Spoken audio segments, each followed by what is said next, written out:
Yep, wrap up getting your snacks, take a seat. We're going to start our panel here of these lovely young ladies.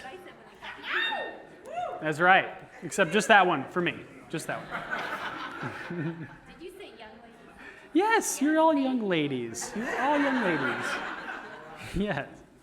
All right, well, I'm excited for this. So I've asked these three to be on the panel here to discuss the pros and cons of bringing Renew and the principles into your marriage. So we're going to discuss the challenges, we're going to discuss the blessings, and I'm just really grateful for them being here and just the experience that they have. I think collectively there's probably 20-something years of bringing this ministry into their marriage. So they have a lot to share. So the way I'll structure this is I'll be asking 3 questions, maybe 4, depending on time, and then I'll just have each of you answer each question, and they'll move on to the next question. After they're done with questions, then I'd invite you guys to ask them questions, if you have any, geared towards wives, geared towards the culture of openness and honesty and emotional authenticity in your marriage, as well as the Renew Ministry process and what that looks like.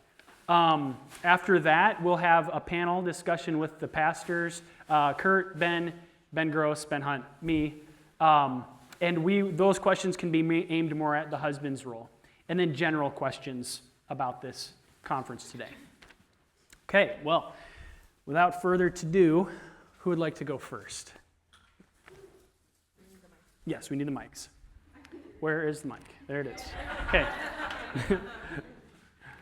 This is a functioning husband-wife role happening here. Okay. Okay, Amy wants to go first. So Amy, how has bringing Renew into your marriage blessed you in your marriage, or the fruit of it?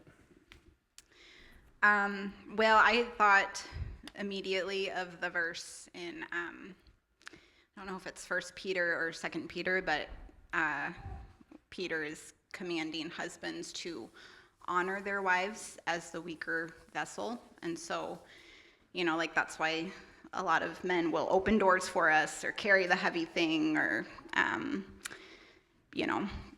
do chores around the house, fix the thing, whatever.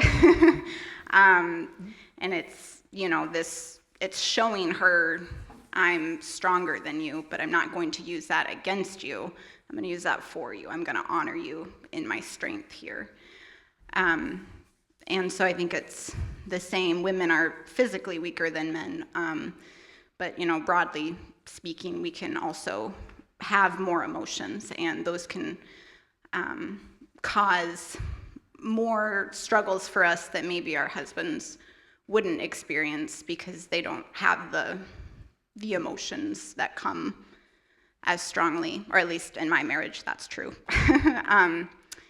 So I think that can be a lot more complicated and harder and more intimidating for a man to know, for Ben to know how to honor me when I'm emotional and when I'm struggling. And yet it's commanded of him. And so I think like in the early times in our marriage when he wasn't super great at, like he just wasn't as skilled, he didn't know how to wield his sword in this area, and I was very immature and ridiculous, and those two things don't go well together. And I think like Renew just kind of gave us like a structure that made it easier to obey God in the Ephesians 5 commands, washing your wife and respecting your husband and things like that. And so as time went on, we started becoming sharper and more mature, and not to say that we've obtained maturity by any stretch of the imagination, but as God helped us grow, we just started growing in those commands, and the satisfaction in our marriage just grew along with that. And we could start having more harder conversations where it's like, wow, we don't even need Renew. We can just talk about this. And Renew just really helped us build trust and build a foundation and build understanding and understanding one another on those deeper levels. And like Ben had a way to he had something to pull out of the tool belt when, you know, if we didn't have that, it would have been a lot harder, especially at the beginning. So.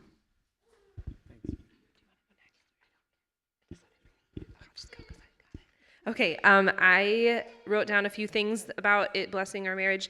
I think in the first place, doing Renew with my spouse was on just a very practical level. It's very convenient. I didn't like have to wait until like something became such a big deal that I went to the effort to like call Sherry and be like, can we set up an appointment and find a time to meet? And I have to get a babysitter for my kids. And so I think just on a very practical level, I have done just way more Renew than I would have done if I wasn't just doing it with my spouse regularly. So I think in some ways it's just been very convenient because he's right there. He's eager to help me. It benefits us both. And I think Matt mentioned that he has set like Monday nights aside as a night that we do Renew with one another after our kids go to bed. So like depending on the season, you know, things come up or there's times where like the kids were throwing up all day. I don't want to do Renew tonight, you know, and that's okay. Just say like, we're gonna take the night off. But other than that, it's just been really helpful to have that consistency for me. And so, and like knowing that that's set aside week after week, it's helped me just find a lot more freedom over the years because we're doing it and we know it's coming. And so in some ways also that's been very trust building for us. Knowing that like we both are doing Renew regularly, we are humble and willing to address our issues. That's just added a level of trust in our relationship that when issues come up, I don't have fear or worry that like Matt's not going to deal with this. It's going to become a problem. It's like something that like there's no solution or it's just like going to be a dynamic that lasts in our marriage. I just have a lot of hope and trust with Matt that like I will address my side. He will address his side. Like I think we just built trust with one another that we both are willing to address issues. And like I have a list on my phone, he has one. So Matt does actually sometimes like to do Renew right in the moment. Like he's emotional about it. He just wants to do it. And as he mentioned, I cannot. Like if I'm emotional about it, like really worked up in the moment, like that is not the time for me to do Renew. But I have a list on my phone. So I write it down.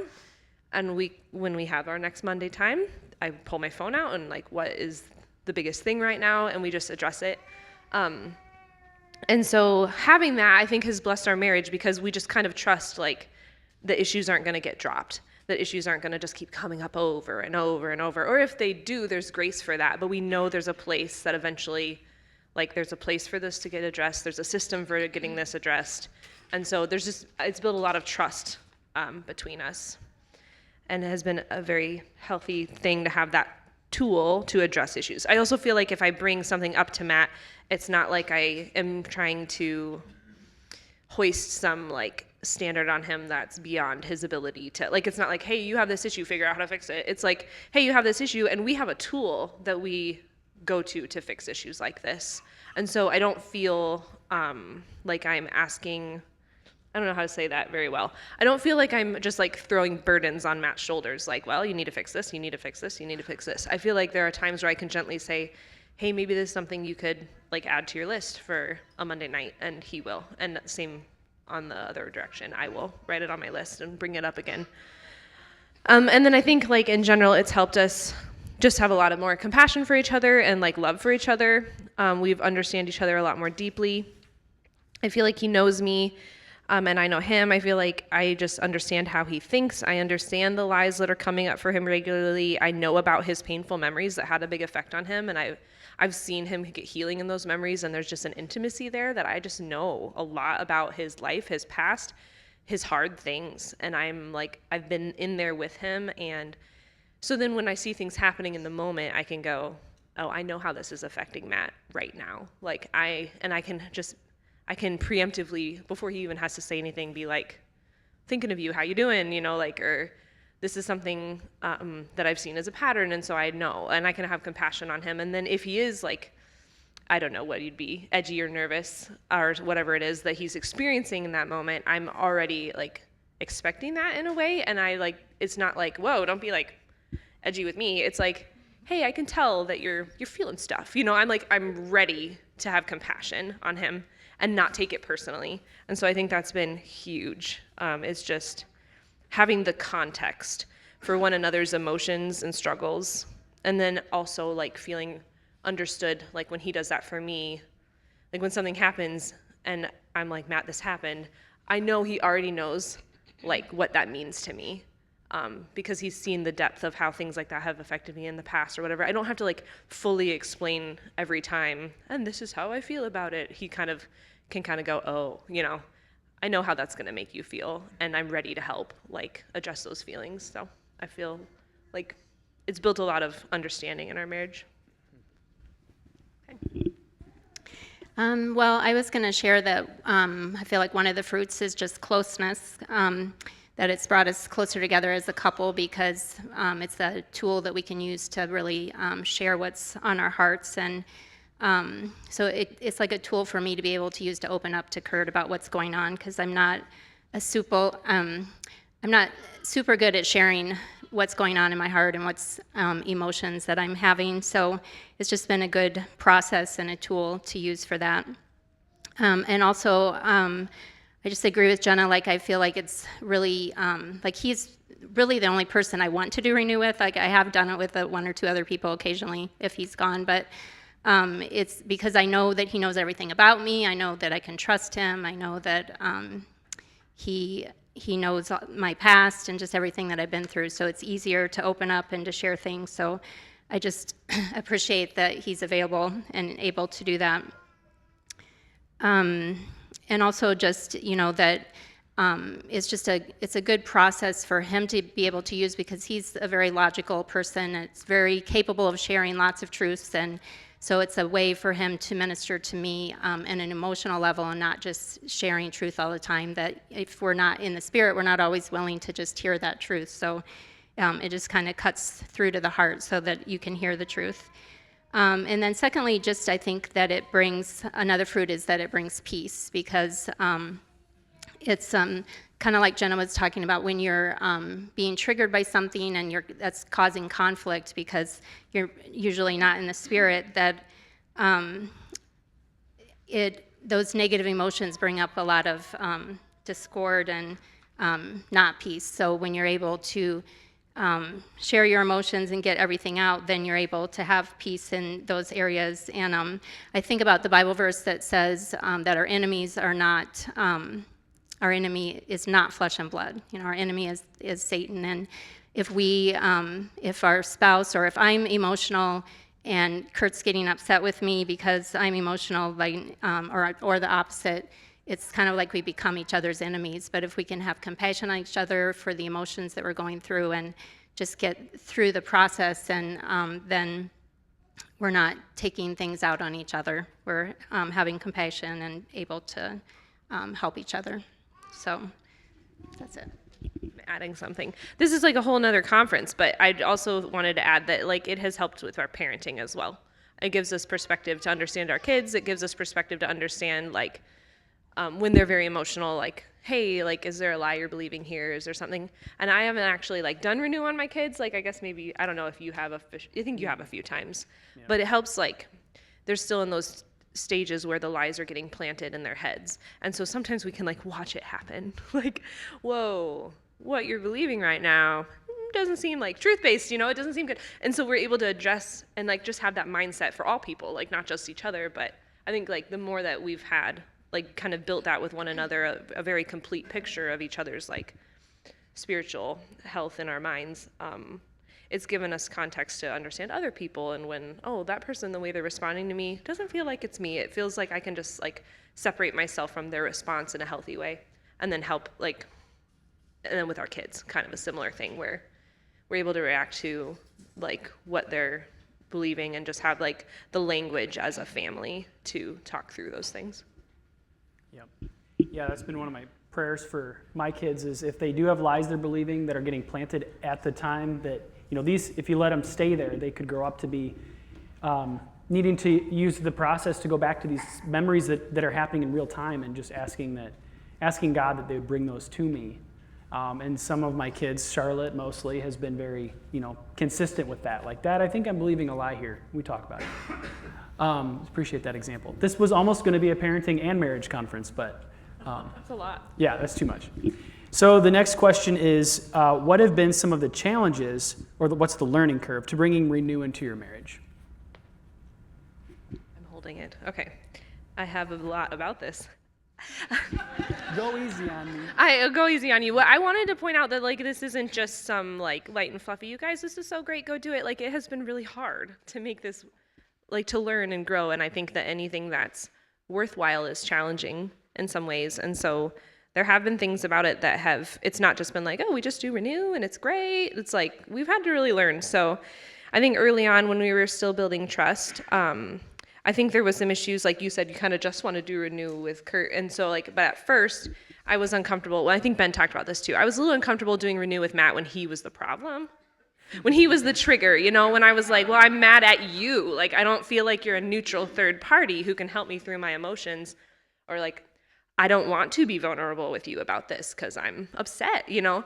And I think that it took time for the trust to be built there, where like, and I think we still have that as an open door where it's like anything that I don't feel comfortable doing with Matt, I could choose to call. I usually call Sherry. Sherry's kind of my gal. So I would call Sherry. And so that's kind of always been an option of like, would you please just, you know, this is an issue. I like, and he's always been very gracious of, I understand if you don't want to do this one with me, just please call Sherry to do it, you know, like, and I will. But it's been a long time since I've had to call Sherry because I feel like over time, you know, we've kind of built the rapport of like that I can trust him even with the things that are like, I don't know. I think we've just built the where he can separate himself from feeling like taking it personally, kind of like what Ben was saying, where he's able to just handle that, yes, I'm upset about something he did, and we have to kind of draw that line of what is there for him to apologize for, and what is there for me to say, okay, I'm reacting beyond what you did, and I will recognize my reaction and not blame you for it, and trying to find kind of a healthy line there. And I don't feel like that's something that we, that's not just a, oh, we learned that and now we're moving on. That's like each time like we kind of have to go like, okay, I think we're still learning it. Learning how to go like, okay, who's responsible for what, and like what is like a healthy boundary of like, hey, this is kind of on you to work out, and then what's just a chance to say, well, I love you where you are. You don't have to be perfect for me to love you. And that's messy, you know? It's not just like very clear. And so that's been some of the things that's been a challenge we've had to work on.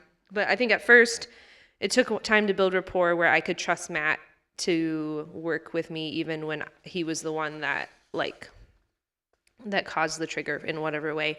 And then I think I've hurt Matt's feelings by, as a recipient, this is just a personal thing, but I am just, I was trained in the process a specific way, and I don't like playing around with the process. I don't like when you guys were all doing rooms in the process. Hate rooms.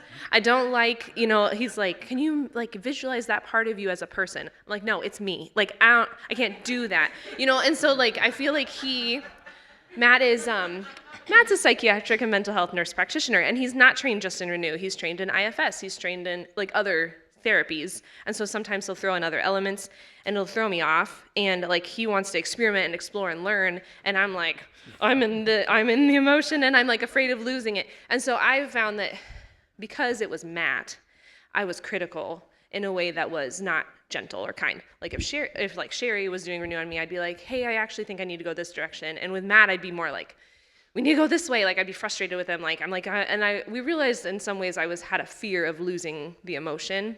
But I think because it was my spouse, I kind of was like a little bit less gentle than I ought to have been, which is, it should be the opposite. Like because it's my spouse, I should be so gentle. But I think I just felt less self-conscious with him. And so eventually he had to kind of be like, can you chill? Like, you know, can you tell me, like, because it came across very critical. And so that was something we had to work through, is just me being like, when he's going a direction that's making it harder for me to move forward, I can redirect, but I need to do it respectfully and kindly and like gently. Because I think a part of me was like, well, I'm the one who's like experiencing big emotions right now. I'm kind of, it's not like I'm the victim, but it's like I'm the one doing this. So, you know, and it's like, well, I'm still in control of how I speak to my husband. I'm still like, I don't know. So I had to learn that. That's definitely an obstacle we had to overcome. And then he talked about not wielding Renew like as a weapon or a cop-out. I think we kind of did that early on and very quickly realized that's not okay. But it was kind of a thing where we'd be in a thing and it's like, well, you're triggered, so you're gonna have to deal with that, you know? Instead of like, working through it very well. We figured out pretty quickly that that's like not okay. But I think there was some sort of there's sort of an undercurrent of trying to figure out, well, when is it, I sort of mentioned this, but when is it a boundaries issue? When is it like, hey, you're really upset and I did not sin against you. So, I can love you. When do you love them where you're at? When do you say, hey, this is kind of on you to address this trigger? And like talking through, especially in a disagreement or a fight, like, when is it something that I'm blaming Matt for that actually is like, Matt didn't do anything wrong.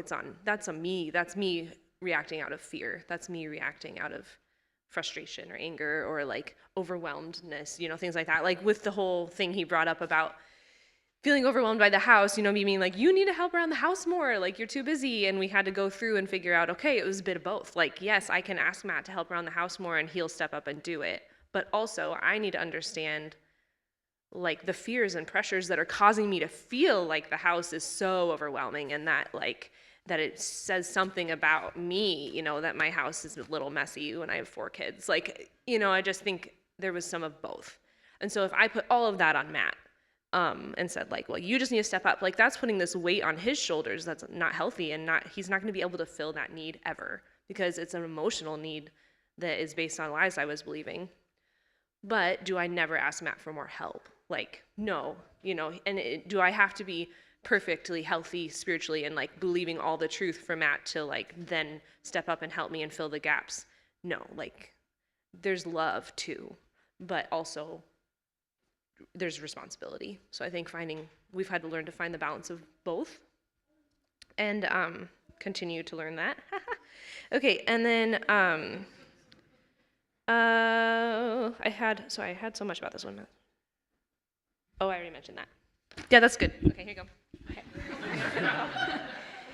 Well, I want to add too that knowing that when she was triggered at me about feeling overwhelmed about the house, when I found out, she was feeling alone, she was feeling abandoned there, that made my heart sink. Like, okay, I was responding in defensiveness, and like she didn't need that at all. Like she was hurting and feeling alone, and it just made me, I felt like I was repenting of that. And I think just that perspective that she has a whole story behind this emotion really can help a husband just realize, hey, this isn't about you, this is about some serious hurts that she has, and that compassion is what she needs. Yeah.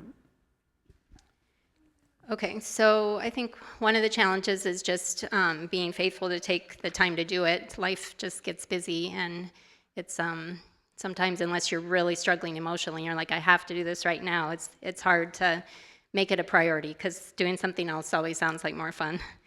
And the other thing, like I mentioned before, is just learning to be in touch with my emotions. I grew up in a family where we really didn't talk about emotions or how to deal with problems, or I don't know, it was just more like existing together. And the one emotion that we expressed a lot was anger. We didn't really talk about other emotions very much at all. So that was hard for me. It still is hard for me to just be able to understand my emotions and what I'm feeling and to be able to express them. And especially I feel like it's been a challenge to when I get to the point about, like, how does Jesus feel about you? Or, what's the emotions with Jesus, I feel like are sometimes difficult to know. And I need to sometimes just believe them by faith because I know what the Bible says. And it's not always something that I feel easily. So, I think those, for me, have been the biggest struggles. Sometimes the repetitive questions get on my nerves. I'm like, I already answered that. I already answered that.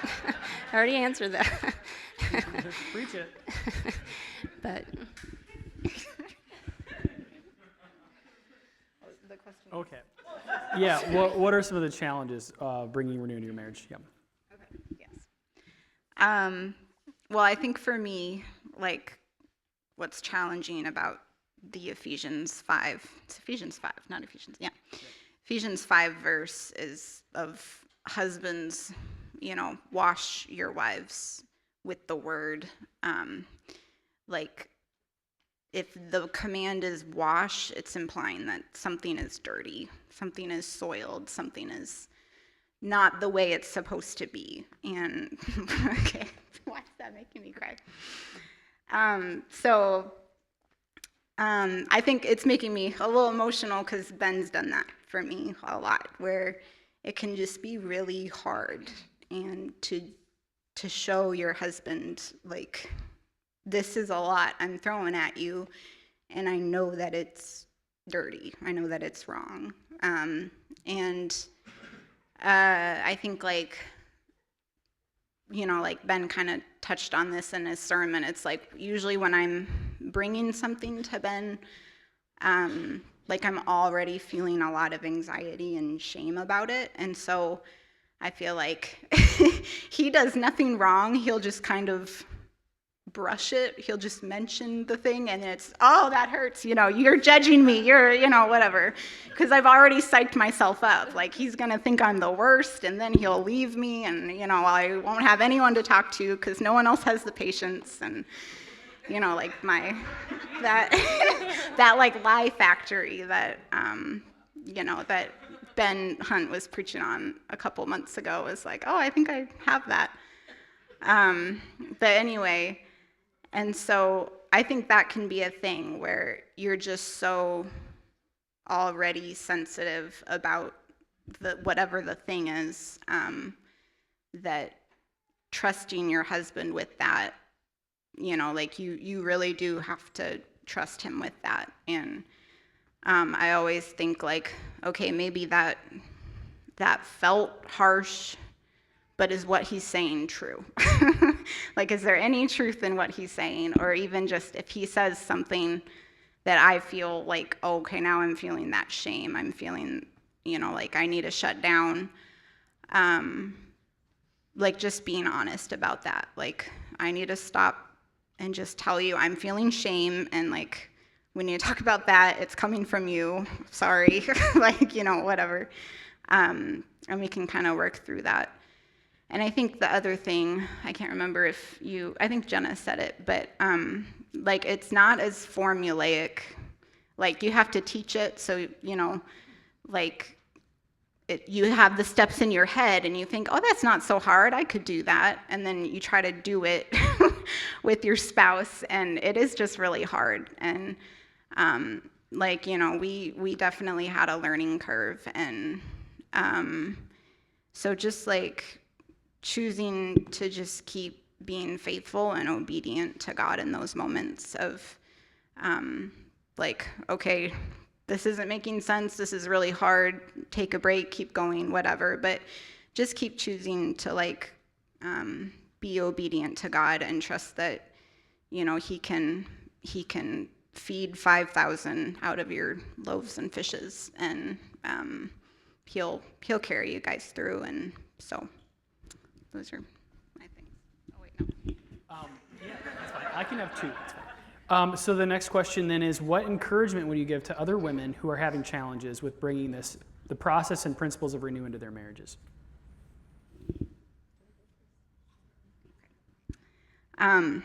Well, this was a hard one for me because I thought of like 35 in the course of 2 minutes. I was like, we don't have time to go over all these.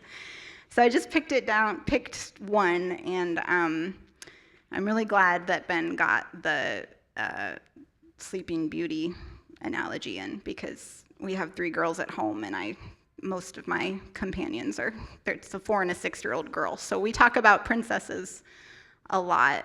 And so I think I think about my life in terms of Disney princesses. And anyway, I just love, Ben and I talk about like the Sleeping Beauty analogy a lot. And I've been thinking about like Maleficent a lot. And, you know, I think like it's easy for me, and I think when I talk to women, like they feel this too, where you kind of can feel like you are Maleficent, you're not Aurora. And, you know, like we can get angry, we can get overwhelmed, and like our husbands and our kids can sometimes see the worst parts of ourselves, and you just start to believe like, yeah, I'm a green demon fairy with horns, and you know, like this is who I am, and I don't want to expose it to my husband. And so we try to shove it down, but that really just makes her more powerful, and then she comes out with a vengeance. Or I know like at other times I have thought like, well, Maleficent is my friend. She's not that bad. Like, You know, she protects me. She keeps me safe in these certain scenarios. And Ben has the exciting task of pointing out that nope, like that's sin, that wants to kill you, that hurts you, and it's hurting me, and it's hurting our kids, and like that can be really painful to see. And Renew kind of, you get to see that in all of its glory, and you get to see where it comes from. And sometimes it can, it's just a painful thing to come to terms with. And so I would just encourage you that, like, you know, like the image I have in my head is like, you know, is it Prince Philip is swinging at the weeds and swinging at Maleficent. And, you know, like I would just encourage you that your identity is not Maleficent. Like, that's not who you are. You are Aurora. You are a princess. And like the way that you fight Maleficent, this creature that's hurting you and the people that you don't want to hurt anymore, like the system that God has given you is your husband. And like he wants to help you, like you will conquer her, and then like you can wake up, the real you can wake up, and you can be like the princess that you're supposed to be. And so I would just encourage you with that like when I'm sitting with Ben, and like even last night, I did it to him, like we haven't had a date in like a long time, and I was like, actually, I need to talk to you about this thing. And, you know, like Ben helped me fight Maleficent. It was completely on me, and I was triggered, and it took like 45 minutes, and then we could have a great time, you know. And so like it does get easier and better. But just knowing, like I was tempted to believe that last night, I think, like, oh, this is me and I'm terrible. And I was like, nope, it's just my flesh. It's, you know, we just need to deal with the flesh, and then I can be me again, the person God wants me to be. So I'll bounce off that. That can be challenging sometimes when you feel like you're Maleficent or whatever, and that there's been times where I've said to Matt, that's who I am. That's my personality. That's not a sin. That's not a problem. And he was right that no, it's not just who. There's been things that feel like he's attacking me as a person, and me as like, that's how God made me, you know? And then he was actually seeing more clearly, no, that's not how God made you. That's a sin. And that's something that can be better. And like, you've made it into yourself, like identified yourself with that as a way to protect yourself from like the pain of it being wrong. And so trusting that he was like pointing out something that actually needed fixed, instead of taking it personally as like you don't like me for me, you know, it's like, no, this actually is something that could be better in your life. And then like when I've gone through and like been free of that thing, looking back and being like, whoa, I was like defending that, and it was not serving me well. And I thought it was, you know, so just his eyes on it helped. I wanted to also like throw out that I don't like doing Renew ministry on other people. And I don't know, like, if you feel like everyone else here just like loves the process and is so, you know, I'm not like a legendary expert like Amy. I only learned how to do it because the pastors required all the life group leaders and wives to learn. So I was like, okay. And so I got trained to do it. And then I've only done it on one person one time other than Matt ever. I don't feel like passionate about it. I'm married to Mr. Renew, and I don't care. Like, I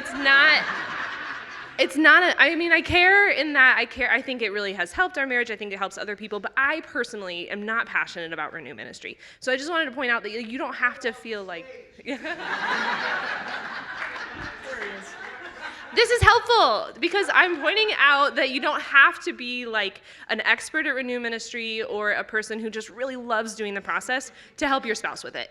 And I have married to Matt, who is, notoriously hard to do Renew ministry on. Can I get an amen, Kurt? He's the worst. And I have done it. Sorry, honey. Matt is hard to do Renew ministry on. I don't love doing Renew ministry, but I love Matt, and I see that this tool has blessed our marriage and our lives. So sometimes we choose to do things that are not like our favorite thing. And so I'm pointing out that like even if you don't like love doing Renew Ministry, it's not your favorite thing, it is a tool you can use to love your spouse, and it can bless your marriage. So I just wanted to encourage you with that like it doesn't have to be something. So that was what I was going to say, is just anything worth doing is going to be challenging in some way, and it's hard to be vulnerable. It takes like a willingness to let the trust build. Husbands aren't perfect people. They make mistakes. You may feel too tired sometimes to do Renew Ministry. You may not want to receive it. You may not want to be the one giving it that night. Sometimes you just have to make a choice to do a thing that's not fun. Like Monday is not my favorite night of the week. I don't look forward to Monday night. I look forward to Thursday night when we go on date night and we have fun. And we never do Renew on date night. I would mutiny. Because I just, yeah, it's just different, I guess, for different couples. But I much prefer going out on date night and stuff, but I've like seen that like Matt was like, I want to do this on Monday nights, and I'm like, okay, I'm going to submit to your leadership in this, and it has blessed us so much. And we've done it consistently, and through different seasons, it's looked a little different or whatever. We're in a season right now where I'm not really doing Renew, like he does Renew on me, but I'm not really doing it on him because he's meeting with other people, which is great for me. Like I get a break from that, but I still have time where I like let him talk through what he's thinking about and like working on, or like he'll tell me about the Renew Ministry sessions he's had. So we're still connecting on that level, even though it looks a little different. So I guess my encouragement would be just like all these things that make it very difficult or hard. It might not be your favorite part of the week, but it's been so worth it, like just worth it.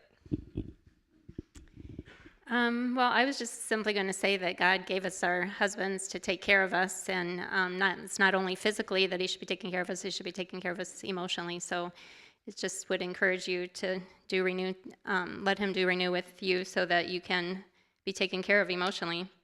Yeah, that's really all I was going to say. Okay, thank you. Yeah, go ahead.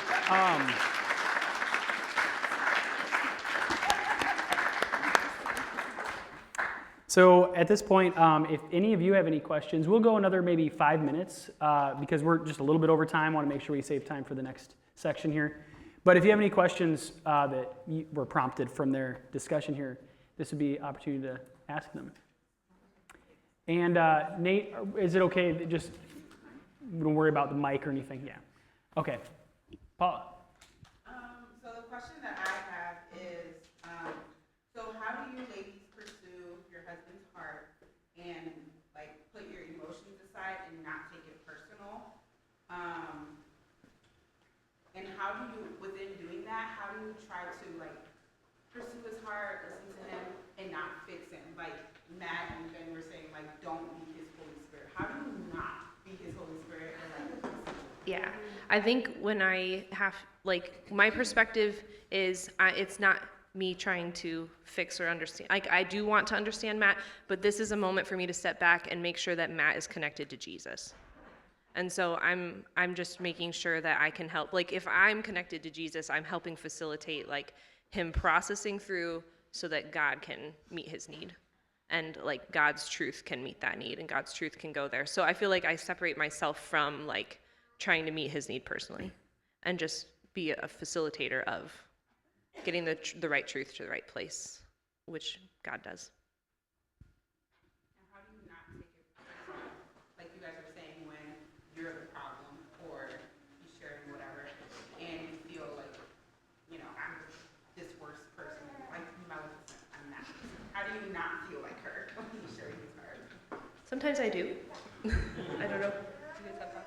I think same thing where it's just kind of recognizing, like, if we're in the spirit, like,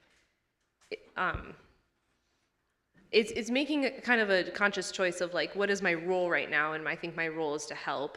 And if I'm not in a place where I feel like I'm emotionally able to do that, we might choose to do it another time. We might choose to, like, okay, you go work on your heart, I'll go work on my heart. We'll get to a better place. Yeah, that's part of why we have set aside time. Like, we know that that's Monday nights, and we know that Monday night we're gonna, so we can kind of be more ready. That's part of why we don't do it in the moment.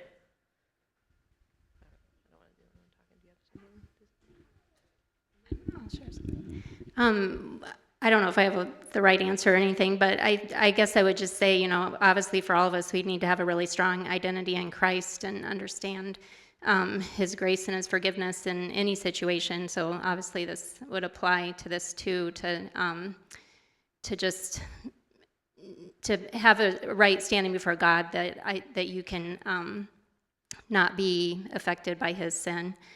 But I think it's possible. I don't know if this is what these guys agree with, but I think my opinion would be that maybe it's possible that not everything that a man needs PC about that he should be doing with his wife.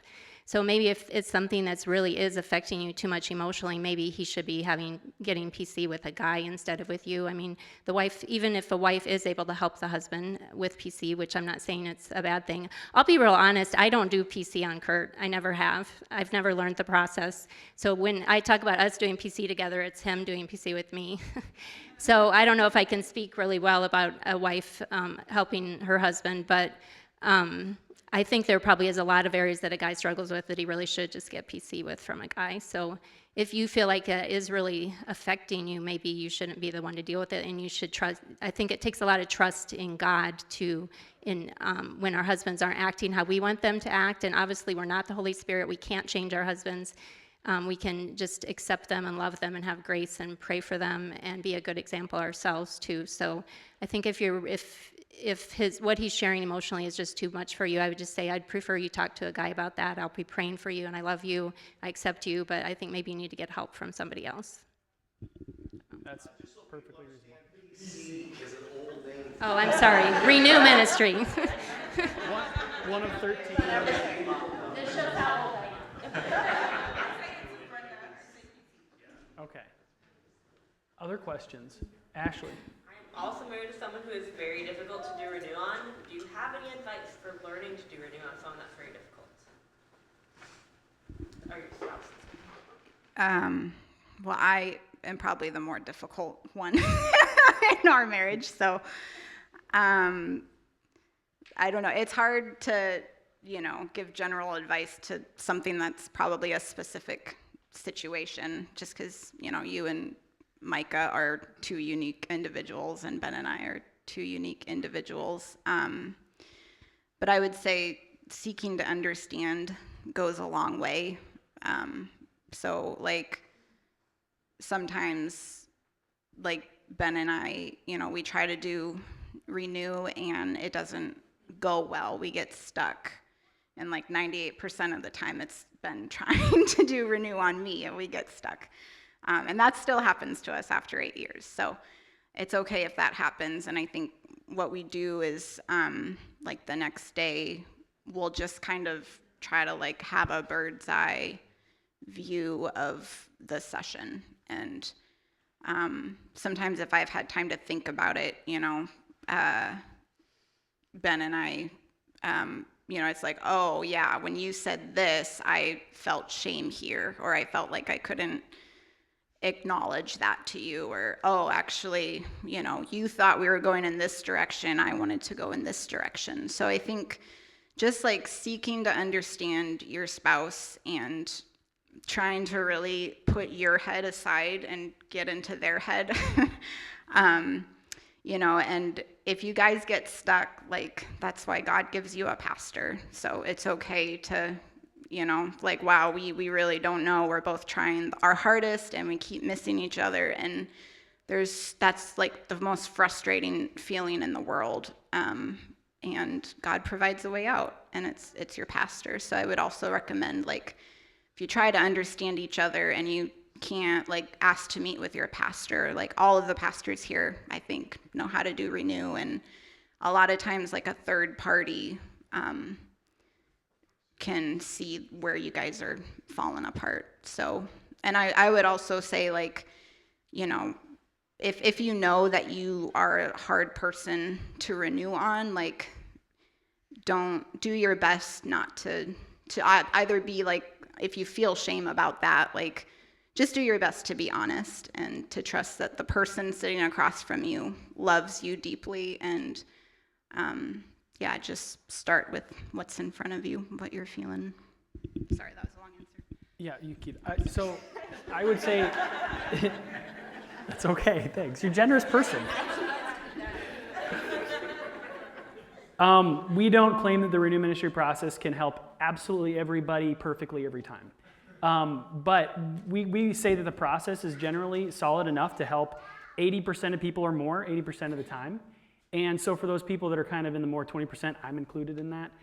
We are working as a team of guys to continue to help those people. It just might require someone who's a little more experienced. And that's okay. But that's why we are here as a church to help. If you feel like you are that person, you don't have to be the person to help your spouse necessarily if they're very difficult. But we would ask that you get help from someone who's more experienced at our church. Maybe we'll take one more question here, and then we'll move on to the next panel. So, yeah. Just a quick overall. There's a few people, I think, in the audience here that either A, know nothing about what Renew is, and or B, basically have no idea or have never experienced it. So I don't know if somebody can just give a quick little overall. Where do they start? How do they get to get into the process or learning about it? Or, Sure. Or Yeah. So I'll take that one. Really what we're saying here in the panel, I know we're talking a lot about the Renew Ministry process, but really I hope the heart of this is that we're just asking husbands and wives to just be more open and honest with each other about what you're struggling with and assume there's a story there. Assume it's not just the circumstances that are making you feel that way. Assume that there's something happening that feels similar to something they felt before. So bare minimum, that's what's going on when you're feeling emotional pain. And we're just asking everybody to come on board with just trying your best to do that. The Renew Ministry process is very skillful. It's a very helpful tool to get really deep with it really quick. And so that you can learn by doing the training that we have in January. You can ask me after this more about the process. But it really is just a matter of asking how they feel, why they feel that way. Does that feel familiar? Ask how and why a few more times. And oftentimes there's a lie there. I feel worthless, I feel alone, abandoned, and that's when we bring the truth of Christ to that place. So we're just trying to connect people's hurts to the vine of Christ to help them feel loved. And then that's what frees them from feeling that trigger. So if you have any more questions about that, you can let me know. And also there's some books out back. I can introduce you to those. But otherwise, go to the training if you really want to know the process. Okay. All right, well, let's do this. And if you have any more questions, you can still ask those at the next panel. We're going to have a couple guys up here do that. But let's take 5 minutes here, and we'll try to start about as close to 5 minutes as we can. Thanks.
Settle down. Let's settle do the down. thing. Ben Kurtz, come please.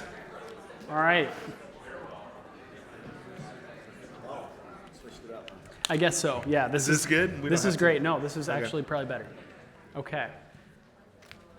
All right, guys. Thanks again thank you guys for coming and being a part of this. So we're transitioning into having an opportunity to ask any of these three pastors and me as a nurse practitioner or just as someone who's been doing Renew Ministry. But we would love to just share what we've learned along the way as well. And I'm excited to hear what Ben Hunt and Kurt have to say. So I think I'd like to start with a few questions that you guys have already put in the box before we get started. And then we'll open it up to just general questions. And I know Kurt and Ben may have other things they want to share too. So we'll just open it up. So the first question here is how to help a spouse who experiences and shuts down or has brain fog when looking at hard emotions. So who would like to tackle that one?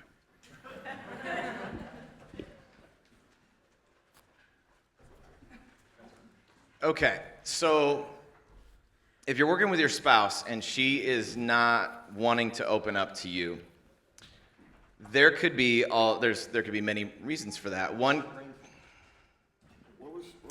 How to help a spouse shut Yeah, down yeah. or fog. don't interrupt me. She shuts down. It could be brain fog. It could be, like all of a sudden she just goes blank, whatever. What's going on there is she does not feel safe in that moment. And it could be that she wouldn't feel safe with anybody in that moment, but it very well could be that she doesn't feel safe with you in that moment. So, Pauline, is she in the room? Priorities. Okay, well, Pauline asked a question that I know all of us have deeply on our hearts, and that is, how in the world do I not take it personally? A lot of the reasons why your wife is shutting down is because you don't have a safe communication style with your wife, and she is afraid that if I say something, it's going to produce this defensiveness, all that stuff. I want to talk to you guys about validation first. You know what? Let me have a volunteer. Somebody volunteer. Little experience. Of course. Alicia, come on up. Yeah! All right. So, yeah, you're not gonna here in a second. Okay. So let's say that you're the man, okay? I'm the woman.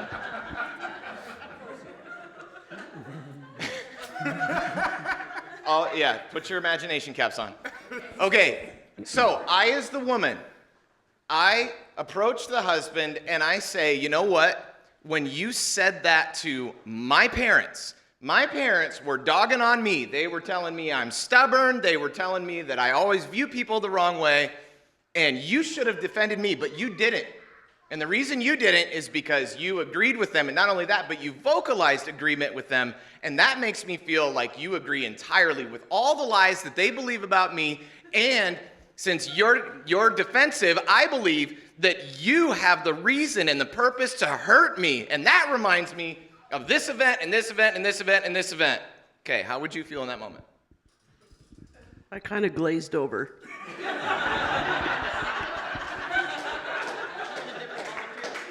John Gross, come up here.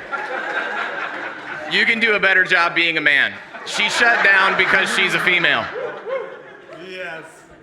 All right, did you hear what I said to her? Yeah. Okay, you are now my husband. If I said that to you, how would you feel? Not wrong.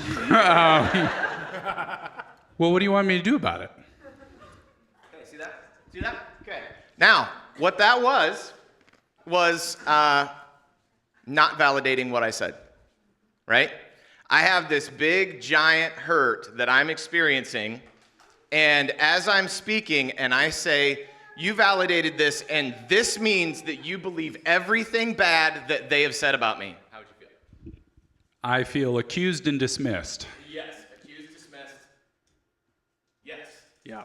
I feel like you're painting a picture of me. You're making assumptions about how I feel. You're telling me what went through my mind. I don't like that. That stuff's about to go down. Yes.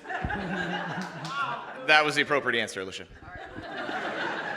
Okay, so this is what is so capable of happening inside Renew Ministry, because you're trying to pull out their emotions, and when their emotions come out, it's gonna be lies. Me in my situation with my wife, when that happens with me, she'll give me this list of things, and I'm like, not true, not true, not true, not true, not true, not true, not true. None of this is true. How am I supposed to fix this? You are completely full of lies. None of this is accurate. If you would just understand, let me tell you the right way to think about this, and then that would be better. But every single time, guess what happens, ladies? You tell me. It's not better. It ain't better. And why isn't it better? Because you don't feel love. You are not validated, right? So if I say, well, that's not true, then what she feels is, oh, you didn't hear me. You didn't listen to me. You didn't care about me. And so now the hurt that she already had is now bigger. And then she has one of two options. She's going to do one of two things every single time. When you say anything that even feels defensive to her, anything that feels slightly invalidating to her, so glad you're back here for this, Pauline. Anyway, when she feels anything like that, then she is going to feel, he's not listening to me, he doesn't care about me, he's proud, right? That's what she's going to feel. Her hurt's going to get bigger. And from that place, she's going to do one of two things. Either she's going to shut down, or she's going to double down, because you're not listening. She's like, okay, what's the point? This is worthless. I can't speak. I can't tell you my emotions. You're not safe to share my emotions with. I'm just stuck with a husband who doesn't know how to feel, all that. So she'll just shut down. Okay, just disengage. Okay, whatever. You're right. Whatever, you're right. Whatever. Or she doubles down. Because he's not listening, and he says, well, that's not true, that's not true, that's not true. Then she goes, yeah, it is, and gives a list of 10 more things that makes him feel even more hurt and him feel even more defensive. And so he just ends up building on defense, defense, defense. He's drawing away from her. She's getting more and more defensive and more hurt. You're both just going in the wrong directions. How many people in your marriage have experienced this? Raise your hand. Seems like everybody. Yeah. Okay, so here's the right way to do it. And this is so easy for me to say. It's going to take you a decade to master it, okay? This is like, it seems like this is elementary. It's not. This is doctorate level to actually achieve this. Here's the appropriate way to do it, okay? The wife says to you the list of lies. Nothing that you agree with. It's just all a bunch of craziness.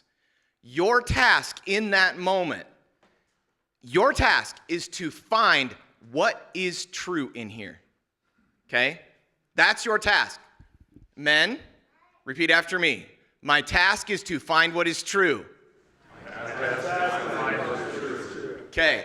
The other thing you absolutely must do is immediately draw a wall around your heart to protect yourself from the arrows that are coming at you. As soon as she starts speaking from emotion, you need to put a wall around your heart and not receive any of those arrows. I've done two things that have been very helpful in Renew Ministry with my wife and just conversations with my wife.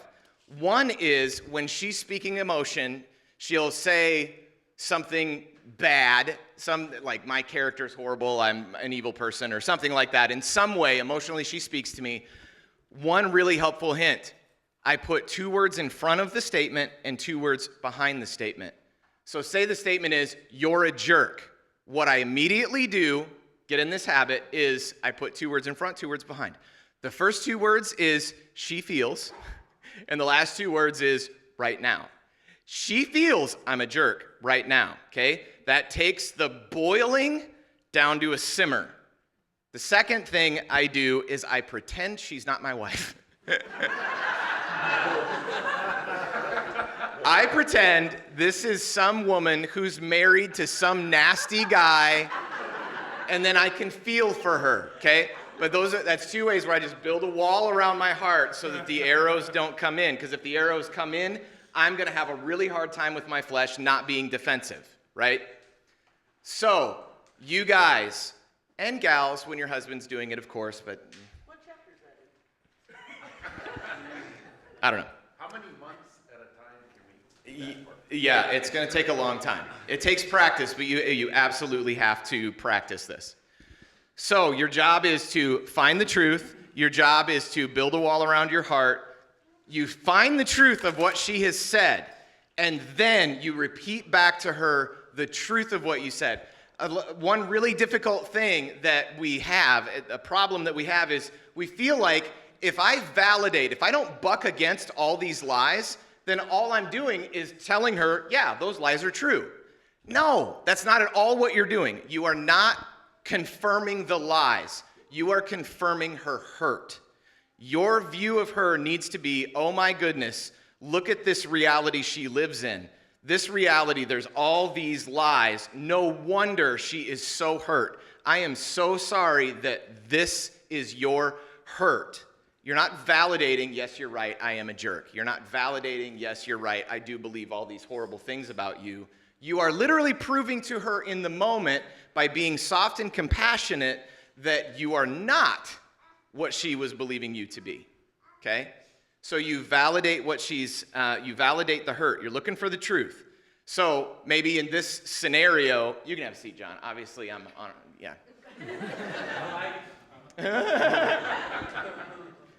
So in this scenario, if she says, you agreed with my parents, and that's what all hurt me. So she's saying this event took place and it did this.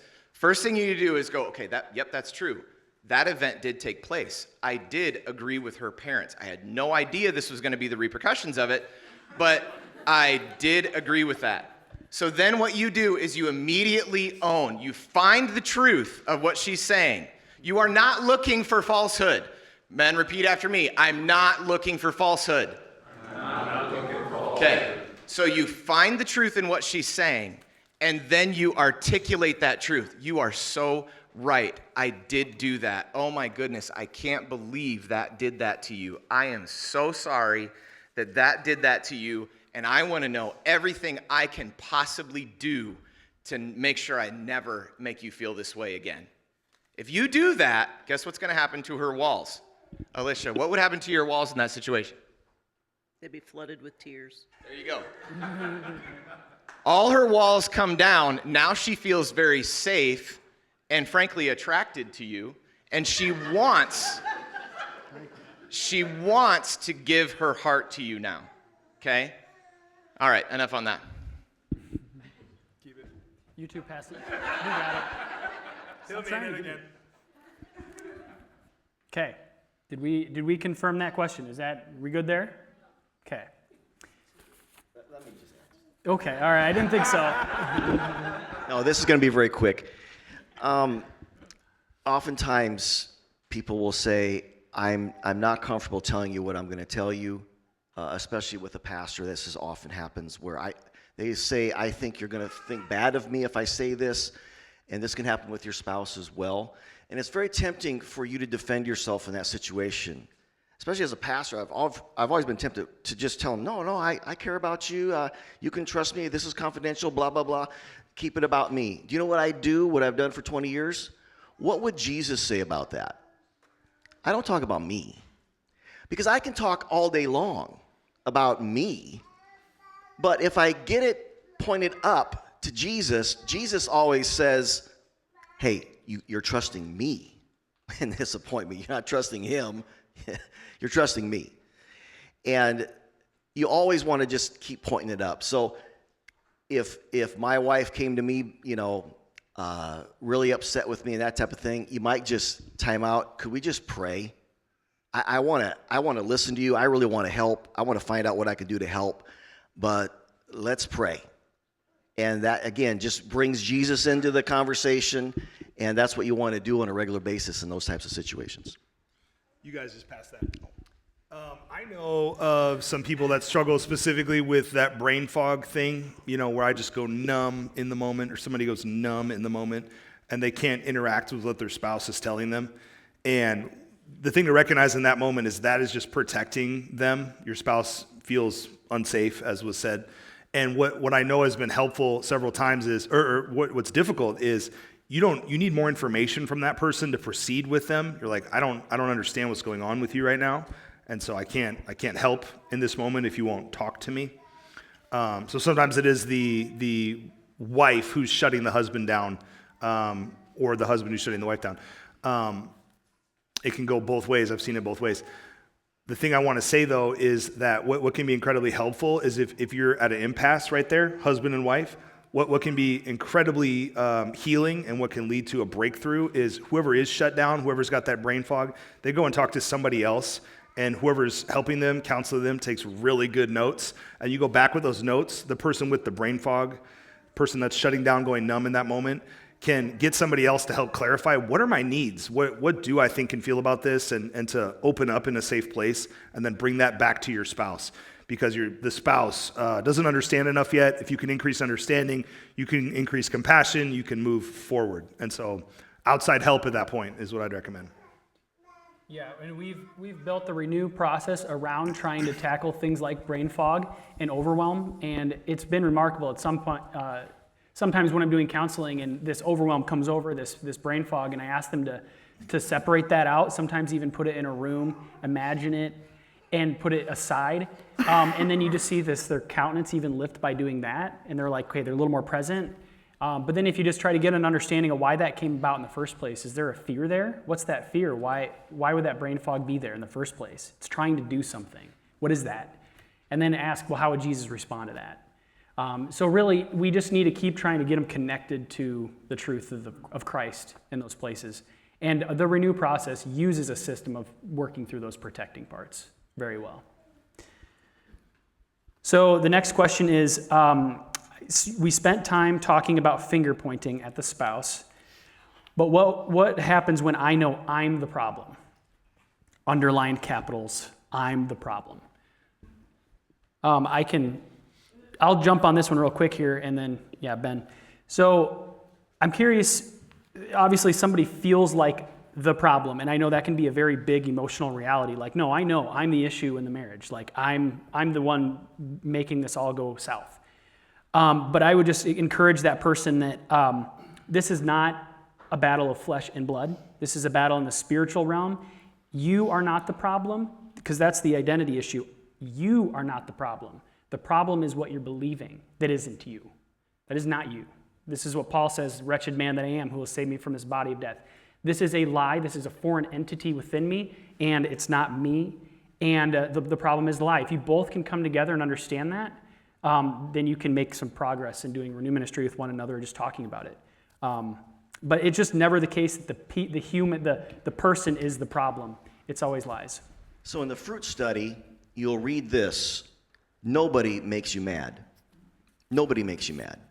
You think they make you mad, you think it's their fault that you're mad or that you're scared or whatever. That is never the case.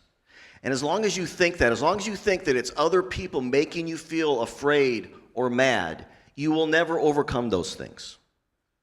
Just what Matt said. It's because of what you have chosen to believe that's making you mad or afraid every single time. And you can change what you believe so that that person cannot affect you in that way. Nobody ever makes you mad. You got to take responsibility for your own emotions, for what's happening to you. It's not your husband's fault. It's not your wife's fault. It's your fault that you have allowed whatever they did to get you out of the Spirit, and now you're not experiencing the Spirit's love, joy, and peace, and God's love for you, which is always enough. You don't need their love. So it's your responsibility. And unless you believe that, you're never going to overcome those things, and other people and other circumstances are always going to control you. So just to clarify the question, are you saying, are you saying that, is the question that the person who's trying to facilitate Renew ministry is sitting in that position of I'm the problem? Yeah, I believe it'd be the person who is receiving saying, no, I'm the problem. The receiving is Would the it be? problem, I or believe so. giving is the problem. Like, if I'm the facilitator and I'm doing work on Kurt, then he's giving me the issues, and me trying to facilitate his heart, I'm believing that I am the problem?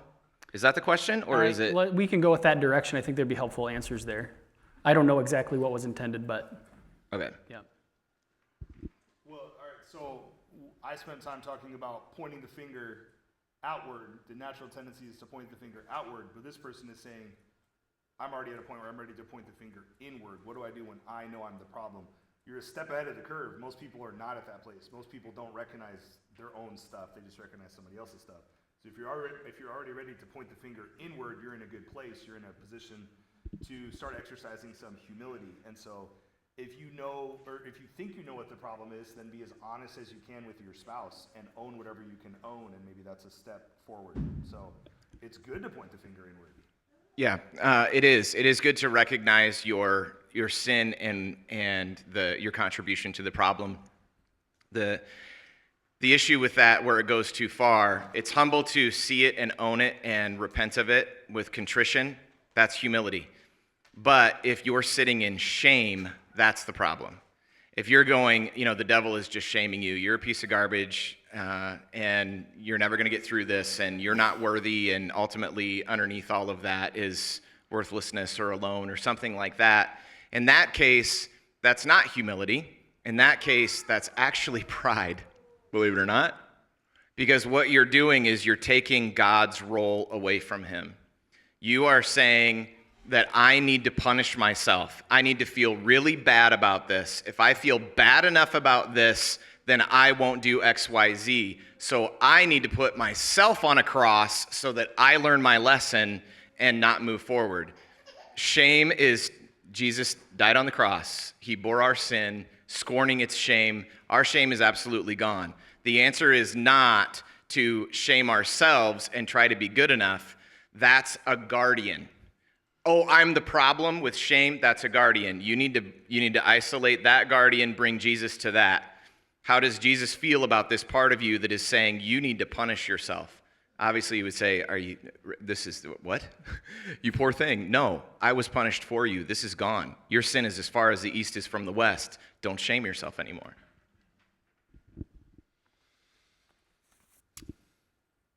Okay, next question. How do you deal when one party grew up in a seemingly, from your perspective, perfect family, and you come from an incredibly dysfunctional home, and it feels like the other party might not get it? And this goes either way.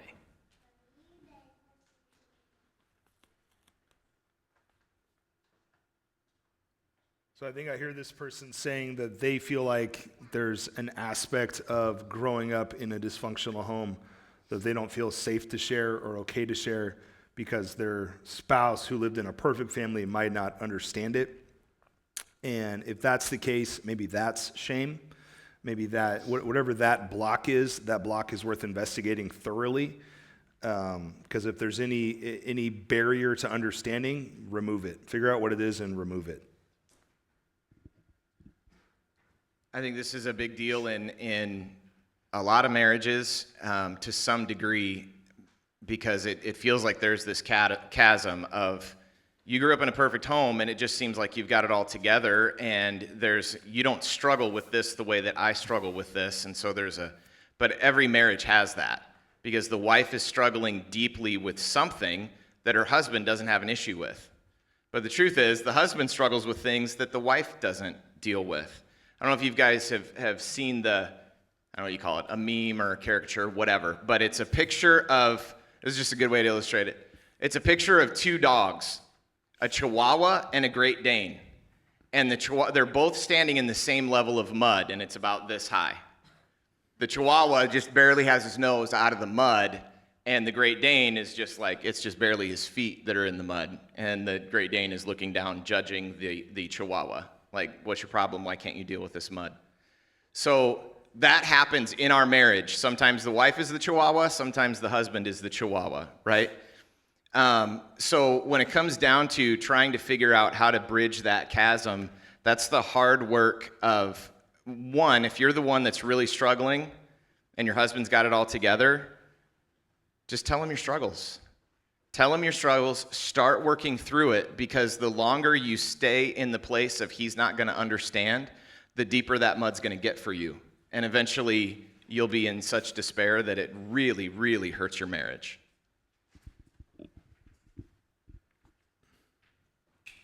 I think seemingly perfect family is interesting here because it can be really small things that really impact people tremendously. It can be as if a bomb went off and it's something that nobody else noticed.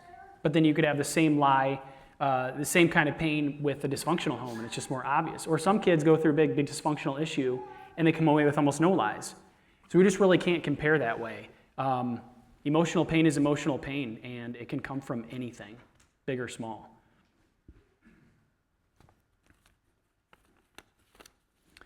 So I'd open it up to the audience, just anybody with any questions at all that you maybe have written down from what Ben and I said, from the women's panel, anything else that you guys want to ask us while we're up here.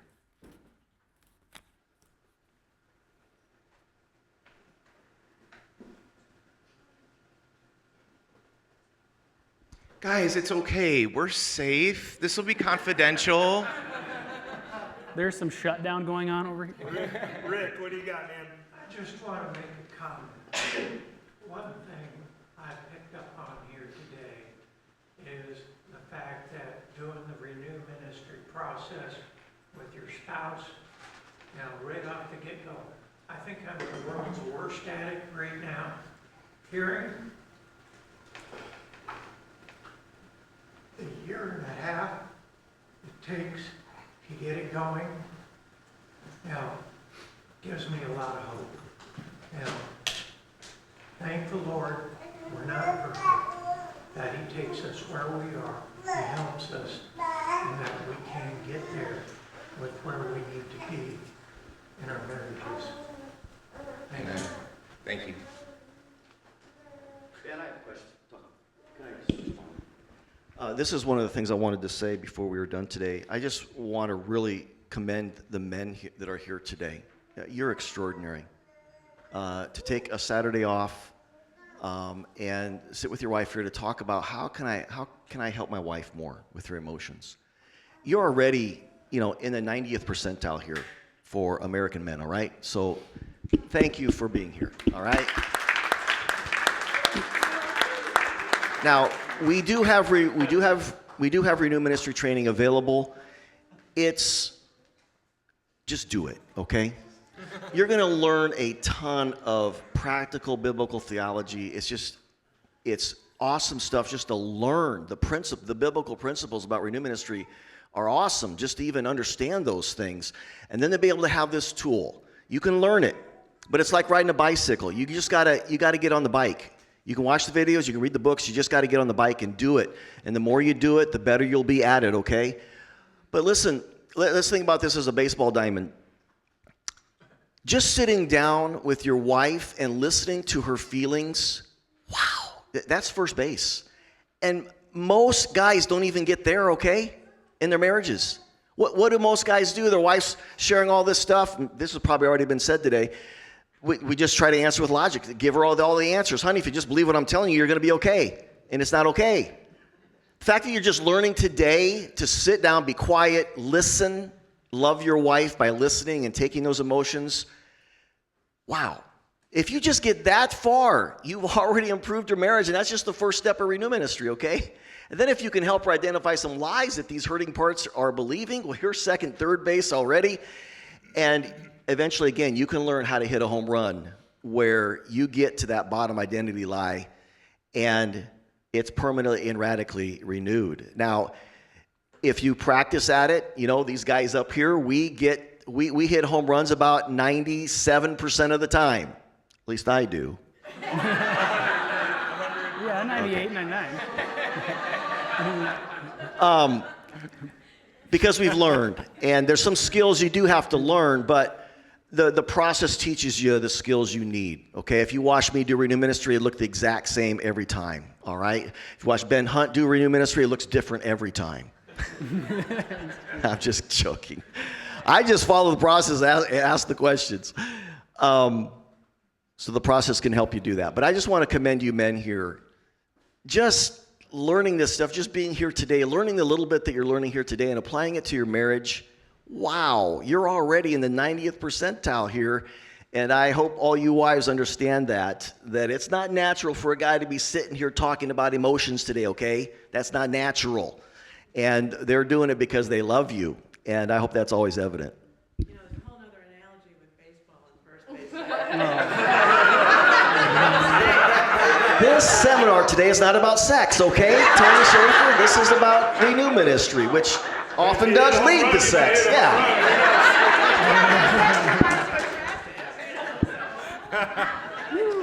So, Rick, to respond to you, some are naturally good at this, some are not. But whether you're really good to start or not, there is no substitute for experience. Getting on the bike and riding and getting a lot of reps will sharpen up just anybody. But whether or not you ever get sharp, I think very readily of an example I heard of. There's a book that James Dobson wrote. Men, I'd highly recommend you read it. It's called Things That Wives Wish Their Husbands Knew About Them. And he gave this anecdote in the book. So James Dobson, if you don't know, was a pediatric doctor in California. He was also a licensed therapist, and his main clientele, I think in the 60s when he wrote this book, was Christian wives. And he recalled meeting with a woman one day, and he didn't say a word for 40 minutes. She just went off. She just started talking about all her struggles, all her problems. And he just listened. And at the end of like 45 minutes, she got up and she said, "Oh my goodness, thank you so much. I don't know what I would have done today without your advice." And he's like, "Oh, okay." And he figured out the secret sauce that day. If you can just listen and not react, not get triggered, affirm where you can affirm, you don't have to say a word. She's gonna walk away feeling better. And if you can get that right, you're doing almost everything. This might be the wrong audience for this question because everybody's here. But what do you do when your spouse refuses Renew Ministry and doesn't want it, and you just kind of feel stuck, like you can't get anywhere because one of the parties, which is sometimes me in a marriage, doesn't want to do Renew?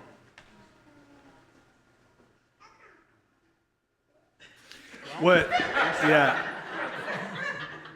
I mean, so Renew can feel like an agenda. Tell Ben Gross, he'll get after him. That's true. Go ahead, Ben. I was just going to say that I've experienced that with Amy, and I know some of you have experienced that, where you're like, "Hey, I think this is a Renew thing. Let's do Renew." And the response is, "Well, I don't want to." That can be hard, but what that person is feeling a lot of times is, "Well, you're just going to use this against me somehow. You have an agenda in pursuing Renew. You don't really care about me and my heart. You just want to fix me. You don't want to listen." And so Renew is this tool where you can be incredibly compassionate, incredibly understanding, get to the heart of the matter, but people can believe this lie of it's just a tool for you to get what you want and run me over and not listen and not understand. And so if there's anything like that going on, that's worth figuring out. But what I know is I've had to earn Amy's trust in some real ways, and she didn't want to do it with me for a long time. And her not wanting to do it with me was a huge indicator of, oh, I'm not a very good listener. I need to earn this trust. And we got to this place where it became more possible more often, but it took a while. Yeah, ultimately it's about being a safe person. If they don't want to, there's a reason for that. And so it's time for you to love them, encourage them, give grace to them. Don't accuse them. Don't slander them. Don't say lies about them. Do everything you possibly can to be as gracious as you possibly can. You guys have heard my story of 15 years ago when I was a drunken, slobbering mess, drinking myself to sleep every night. The thing that fixed it was my wife came down the stairs, and I was completely hungover, liquor bottles on the floor, and she comes downstairs. I'm asleep. Well, I pretend I'm asleep. She comes down the stairs into the basement, and I thought, oh no, I'm gonna get it. She's gonna punch me. Something horrible is about to happen. And she stomped up the stairs, and I knew she was really mad. And 10 minutes later, she comes downstairs softly, and I was just bracing myself for this is gonna be terrible. And she shook me, and I rolled over and I looked at her, and she's crying down her face, and she said, I don't care what you've done. I don't care what you believe about yourself. It's all wrong. I know who the real you is. I know how God sees you, and I'm done being mad at you. And I'm done accusing you of anything. I'm done causing you problems. I'm not causing you any problems anymore. I'm going to serve you. I'm going to love you. I'm going to be gentle with you. Turn the corner. That was the thing that fixed everything. That was the thing that got me on the path. It is really hard to admit that you need Renew Ministry. It's really hard. This last week, I needed Renew Ministry. I've been doing this for 20 years, and 95% of the time, I'm able to do it on myself. Not this last week. I got stuck, and I was struggling. And fortunately, there was someone available, a trained Renew Ministry helper here at New Life, who sat down with me and helped me get unstuck. And I'm very grateful to that person for that. I've been doing this for a long time. I don't want to, I'm just saying, if I need it, then you need it, okay? That's what I'm trying to say. If I still need this stuff, don't tell me you don't, all right? I still need this. I still need help. I still struggle. And so for 20 years, we've tried to establish this culture at New Life Community Church that it's okay to be struggling, okay? It's okay. It's okay. We already know you're a sinner. You're not surprising us. And we already know that you struggle because we struggle too. And we want to be a church that's okay with that. Instead of everybody trying to put on smiley faces on Sunday morning saying, we're okay, we're okay, we're okay, and you go home and you're fighting with your wife. That's not okay. That doesn't help. The devil works in that kind of deception. And it's when we are honest and open about this stuff. So we want to be that way. So there is this balance between grace and truth. So on one hand, yes, grace, grace, grace, okay? It's okay to be struggling. We've all struggled. We're all going to struggle till the day we die. And that's okay. But, I know I just said it's okay that you're struggling, but on the other hand, it's not okay. Because understand that in that moment, you're not loving God. You're not receiving God's love. You're not experiencing God's love. You're not loving Him. You're disconnected from Him. And I don't say that to shame you. I'm just saying it's a serious thing to be in that place where you're struggling. You're not experiencing the Spirit of God, and you're feeling discouraged or angry or afraid. A lot of Christians live that way, and they think it's okay. They think it's the normal Christian life to just always feel anxious.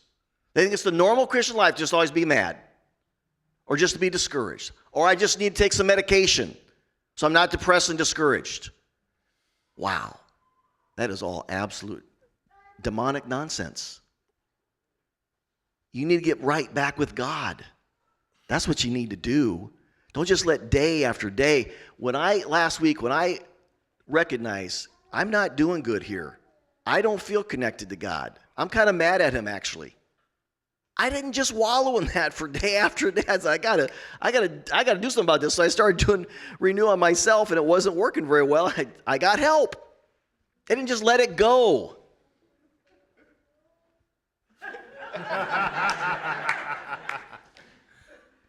So yes, it's okay to struggle, but don't just stay there, okay? You don't have to. There's help available. And just don't stay there, all right? I want to affirm you, Kurt. So yeah, last week when he was struggling, I was in a meeting with two other people doing a little bit of reconciliation stuff. And both of them were very gifted Renew Ministry. So it's 7 a.m, and Kurt just bangs on the door, opens up, and he goes, I need Renew Ministry today. Can we just do this right after this meeting? I mean, because it was that day. Like, that's the kind of response you should have. The second you're missing your connection with God, you have got to, take care of it now. Don't sit and wallow in it for 3 hours a day, 2 weeks, whatever. Get rid of it as fast as you possibly can. Brian, you had a question? Yeah. The question I was going to ask is, a really big ingredient of Renew is the emotional element of it. And some people are not very emotional by personality or have become very practiced at disconnecting from emotion. So for those, what advice would you have?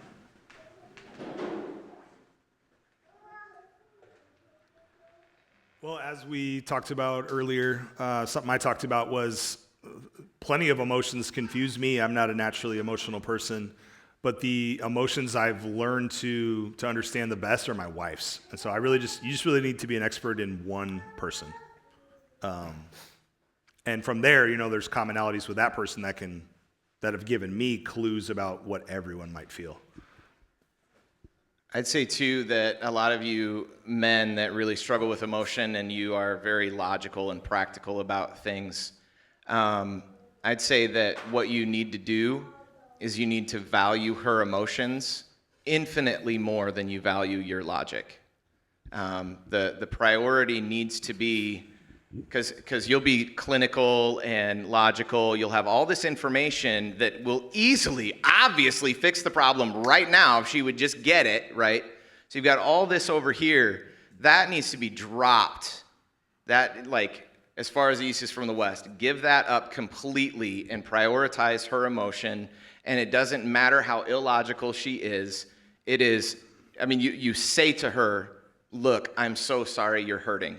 And right now, the number one priority that I have is to help you with that hurt. I want to be a team with you to rescue you from that hurt because I love you.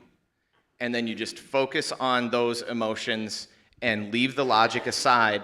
Then after you've done all of that and you've validated her and you've made her feel not crazy, because that's what she's feeling. She's feeling, I'm crazy. She knows that what's coming out of her mouth is not true, but it feels so true. But if you validate her and you go, you know what? That does make sense because that did happen and it did this to you and I'm so sorry.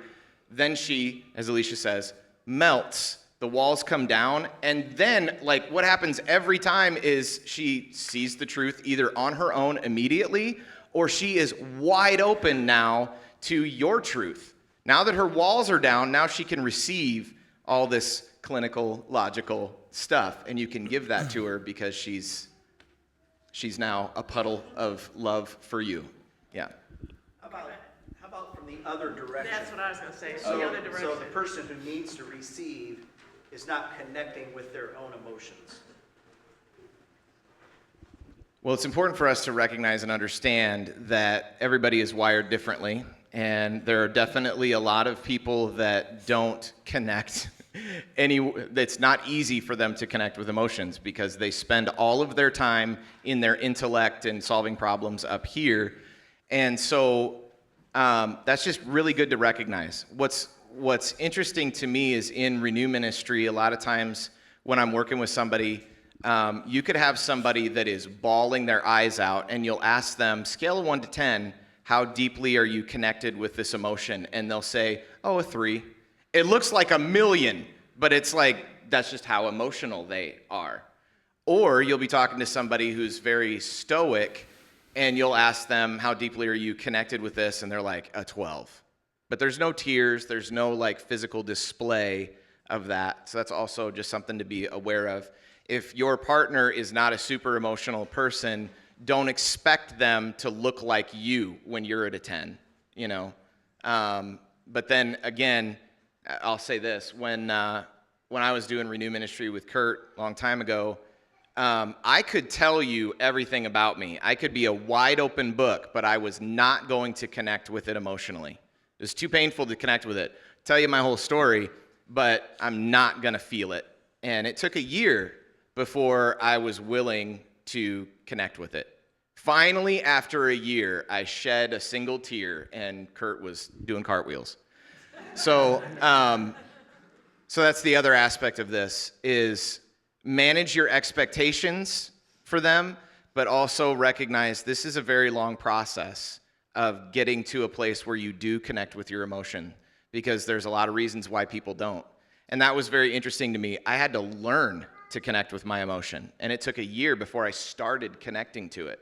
And now when I do Renew Ministry, I connect with it immediately. It's like your brain needs a rewiring to learn that path, but you can. Yeah. So it would be wrong of me to say you're valuing your logic more than your emotion? Depends on the situation. I wouldn't necessarily say that. The Renew Ministry process, the reason it took, I think the biggest reason it took Ben to get to that place where he was ready to open up is because of my lack of skill. I was still learning how to do Renew Ministry. And if you learn how to do Renew Ministry, you'll learn that the biggest, most difficult thing to deal with is guarding parts. Maybe that's already been talked about here this morning. this last week. I'm not a very emotional person, okay? But I needed to get in touch with something that was inside of me, and this person this last week, because they're so skilled, they got me to a place where I was crying like I haven't cried for a long, long time, okay? From my gut, just like, where did that come from? But it was there, and because they asked these simple questions that are in the renew process to deal with guarding parts, I got there. Didn't take a genius, just took, we've done this now for 20 years. We know how to handle guarding parts. And if I would have been more skilled at recognizing Ben's guarding parts and gently, effectively, skillfully getting to those guarding parts, he would have gotten healing much faster. I believe that. But it's in the renew process. We've figured that out. We're still learning some things about that, but in my opinion, 99% of the time that people are stuck with not feeling emotion, brain fog, afraid of disappointment, all that stuff is just all guarding parts every single time. Every single time.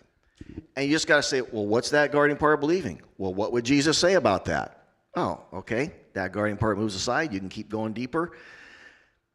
Usually, hopefully, it's that simple. Sometimes it's more difficult. But that's the hardest part about Renew Ministry and the process is dealing with those guarding parts because we all have them.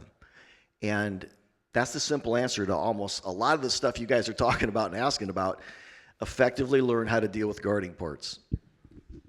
Yeah, something else that I think of to say would be that what a lot of people fall back on many times is, well, I just am a certain way. I'm not very emotional as a person. This is my personality. I just can't understand, let's say, my wife's emotions very well. And so that woman maybe has a real need to inform that man, here are my needs. He's not going to get it. No man is going to get it the first time, no matter what. We'll never really understand you right away. It'll take us time. And so that wife can definitely help that husband. But I know there are plenty of men who are believing the lie and telling themselves the lie. Well, this is just my personality. So if you're sitting here and you're like, well, I just don't feel anything, I call BS right now. You do have emotion. A lot of times what I'm speaking specifically to men, maybe it applies to women, but men will shut off their emotions and go numb, have all the guardians that these guys are talking about. They do feel things. The number one primary emotion that man feels is anger, frustration. Find out where that man's frustration is, and you can find a window into everything else. We can get people that don't feel to feel. There is a window, and that window, I've experienced it being frustration. That man's frustrated by something, and we can get to the rest of his emotions. He does feel fear. He does feel sadness. It's blocked up, but we can get to it. It's not that he just never feels emotion and never feels those things. He does feel those things, and we can get to it in time. That's not his personality. God made you to feel emotion. You're created to feel emotion. God feels emotion, so do you. So if you don't, something's wrong, and we can get you some help. John? We'll take one more, by the way, and then we have a hard and fast 12:15 to get the kids from childcare. I get the last one. Oh! Special. So as a husband, as a man, I would definitely recognize that everything we're talking about, I'm going to ask the question first. I'm going to put my needs second. I want to be a model of Christ to my wife. How do I think about those things and model those things while also thinking about, okay, I want to be vulnerable with her and express my needs, but in a way that is also still leading and helping her. So if I'm vulnerable, how does that affect her? And am I using her for my processing inappropriately sometimes? And putting my burdens on her that I'm supposed to be carrying to him. I don't know what the question is. Go.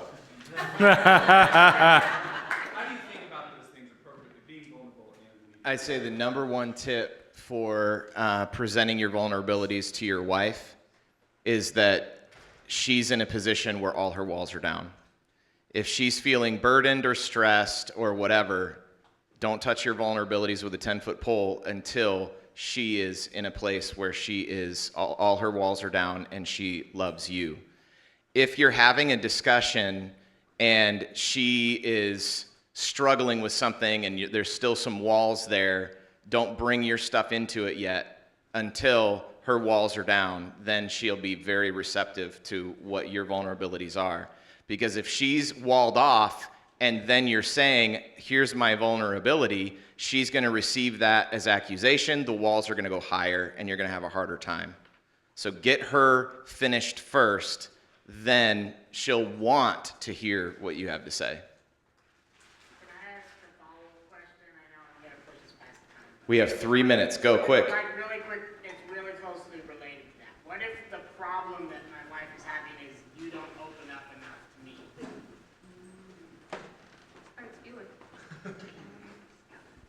You don't know what she means by that? That's a joke. That sarcasm went flying over the whole crowd. Yeah, you don't open up enough to me. What that's saying to her is she doesn't feel safe. That's what she's communicating. I will feel safe if you are vulnerable with me, but you're not vulnerable with me, so that makes me feel like I can't be vulnerable with you and I can't be intimate with you. So what you need to do is address that first. So what you're seeing right there is, oh, there's a wall. She's presented something that's off. Here's this wall. You're not vulnerable enough with me. Okay, let's deal with that. I'm so sorry. You know, there's truth to that. And how does that make you feel that I'm not vulnerable? I want to know all the reasons why this is painful for you. And then I want to apologize for that, and then I want to open up to you. But bring that wall down first, and then open up. So as you can see, there's a lot of upfront work that may need to be done in your marriage to get to a point where you can open up more, and then let alone to get to a point where you're doing Renew ministry with each other. And I think that's one of the needs that's coming out here. So we just want to be available, Ben and I, to walk through that with you. Where are you? What next step do you need to be to just open that door a little further? We're just wanting, there is a next step for everybody, so we just want to be there to help that need wherever you're at. So we are going to be opening that up for the next few months just to have an opportunity to get, for you guys to come to us and get some help. And I want you to know that we're trying to destigmatize all of this too. This doesn't mean that you need marriage counseling. This isn't professional counseling. This is really just discipleship. And we're just trying to obey Christ's commandment to go and make disciples of all the nations. And so this is something that's it should be just as normal as breathing. Because what we're talking about is how do we breathe emotionally? Well, we have to be opening up, and we have to be helping each other. We have to be acting like a church. How does one part of the church's body know what the other part's struggling with if nobody's talking or opening up or feeling emotions? So this is just normal church life. This isn't professional counseling. You're not weak Christians. This is what God is expecting of all of us. So Nathan, if you could put the slide for all the contacts, resources, everything else. Find a next step here on this, and then make sure you talk about that with your wife or spouse, husband, and then also have a conversation this week about how this conference went for you and what next steps you'd like to take together. So I'll go ahead and pray, and then I'll be available here for a few minutes after if you have any other follow-up questions, and I know a few of you might be as well. Heavenly Father, thank you so much again for your love for us, that we just need a model from you, Lord. We don't have to be the examples of it. Lord, you the example of it. Thank you for especially sending your son to die for us, to lay his life down for us. Otherwise, we would not know how to love each other. It wouldn't make any sense, Lord. But we just love you, and thank you for all these truths that you've communicated to us. I pray that each person here would have a next step, and I pray that you just bless our efforts as we seek to grow towards you. Amen. Amen. We love you. Thanks for coming. We'll see you. Thank you, guys. Go get your kids.